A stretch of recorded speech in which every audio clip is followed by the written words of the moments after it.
सरकार यानी सबसे भ्रष्ट सरकार।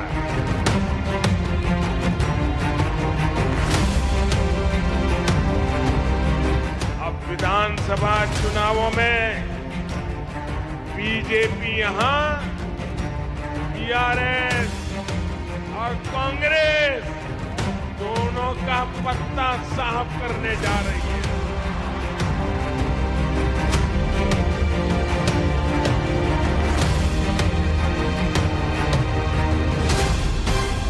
दक्षिण का मंच सजा है और सदा है दक्षिण का एक दुर्ग तेलंगाना।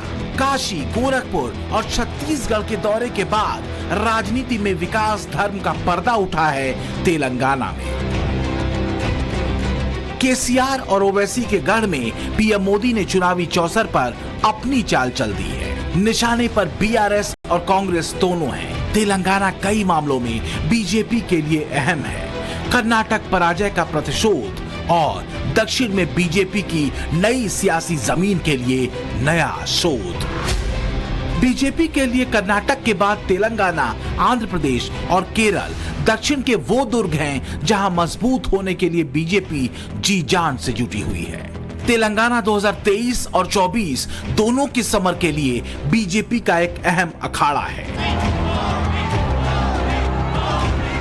और बीजेपी जानती है कि तेलंगाना किले की चौहद्दी मोदी लहर में ही टूट सकती है। लेकिन क्या ये वास्तव में मुमकिन है? क्योंकि 2018 के विधानसभा चुनाव में सीटों के मामले में बीजेपी सबसे निचले पायदान पर तेलंगाना में थी।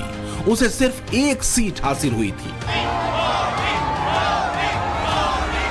लेकिन इस बार PM Modi aggressive election mode में है और तेलंगाना दौरे पर पीएम मोदी ने ये जता भी दिया है। केसीआर सरकार यानी सबसे भ्रष्ट सरकार।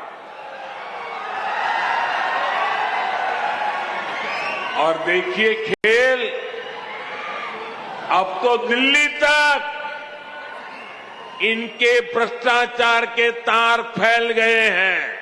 ये पहली बार हुआ है जब दो राजनीतिक दलों और दो राज्य सरकारों के बीच भ्रष्टाचार की डील के आरोप लगे हैं।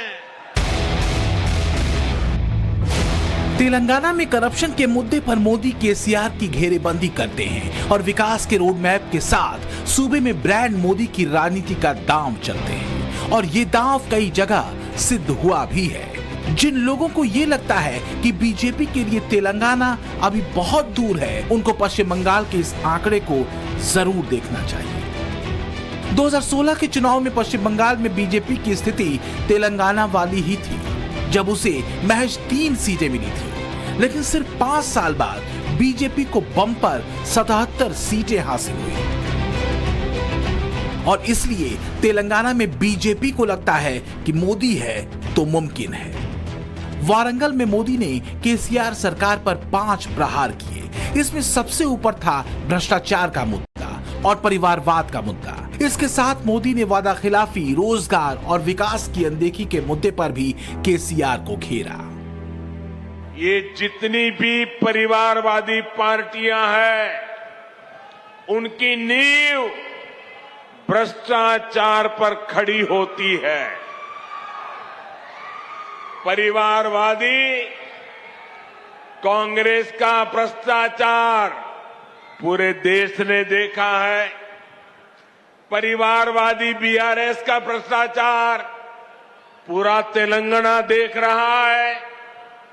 कांग्रेस हो या बीआरएस, दोनों ही तेलंगाना के लोगों के लिए घातक है।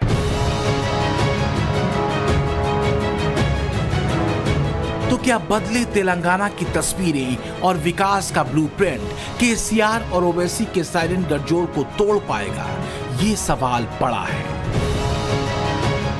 कांग्रेस भी कर्नाटक विजय के बाद फुल फॉर्म में है और उसे लगता है अब तेलंगाना दूर नहीं। राहुल गांधी पिछले दिनों तेलंगाना के खम्मम में केसीआर पर खूब गरज चुके हैं। दिल्ली में विपक्ष की मीटिंग हुई और विपक्ष के नेताओं ने कहा कि कांग्रेस पार्टी मीटिंग में टीआरएस को बुलाना है।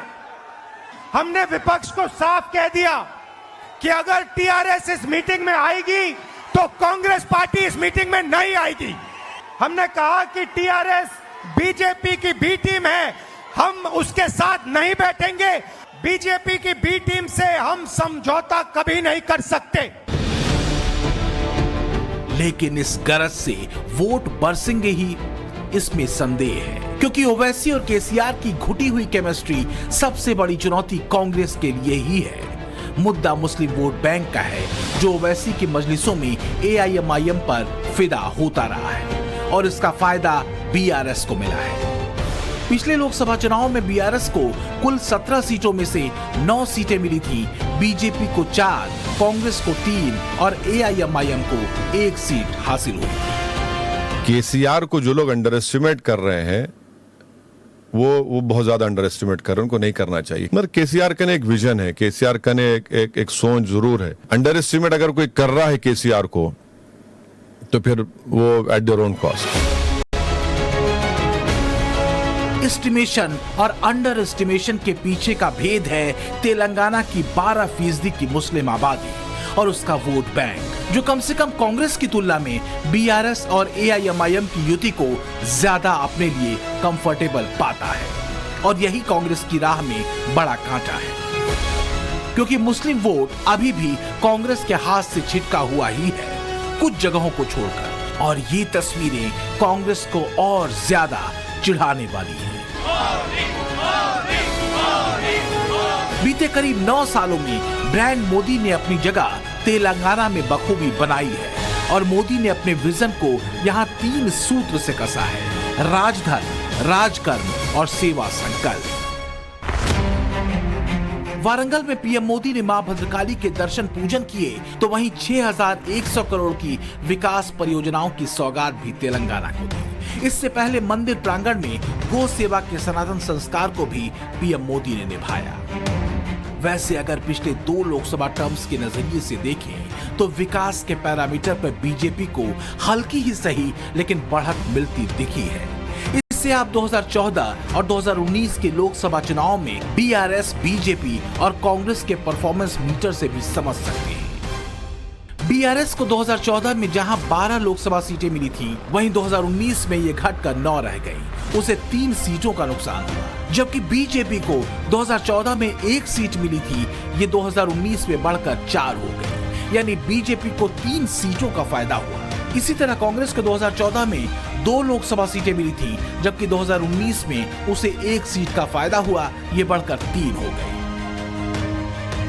और इसलिए तेलंगाना से लेकर बीजेपी की उम्मीदें बड़ी हैं। ब्रांड मोदी के भरोसे तेलंगाना फतह करने का लक्ष्य तय किया जा चुका है। Telangana to Rajasthan, Modi magic full on है। राजस्थान में भी बीजेपी मोस्ट एक्टिव फॉर्म में है और यहां भी तेज बारिश के बीच मोदी लहर देखने को मिली। जब पीएम मोदी का काफिला बीकानेर के रास्ते में था तो साइकिलिस्ट के एक ग्रुप ने पीएम मोदी के काफिले को एस्कॉर्ट किया। सड़क के दोनों ओर खड़े लोगों ने मोदी मोदी के नारे लगाए। बीकानेर में मोदी ने अपनी एंट्री के साथ ही अपने टारगेट को सीधे हिट किया। साथियों, कांग्रेस का मतलब है लूट की दुकान, झूठ का बाजार। लूट की दुकान, झूठ का बाजार, जो ये इन दिनों बड़े बड़े वायदे किए जा रहे हैं, उसमें लूट के इरादे और झूठ के पिटारे के सिवा और कुछ नहीं है।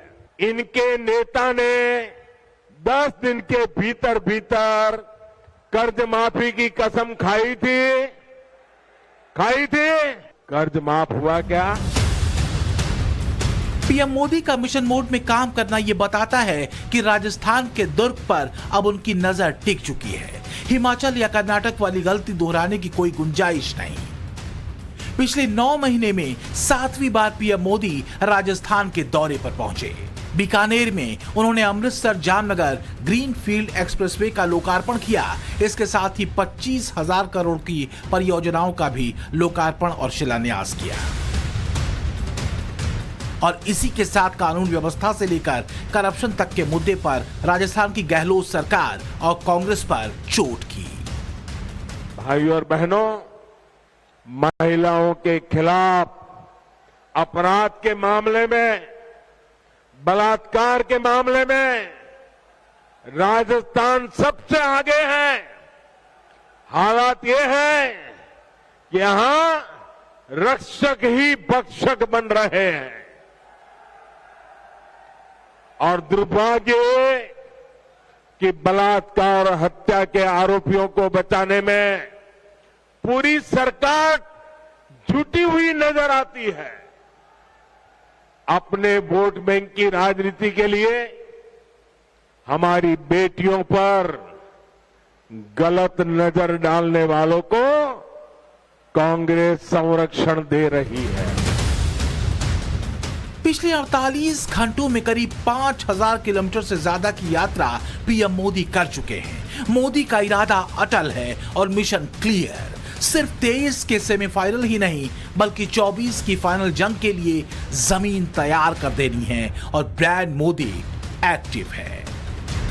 ब्यूरो रिपोर्ट, टाइम्स नाउ, नव भारत।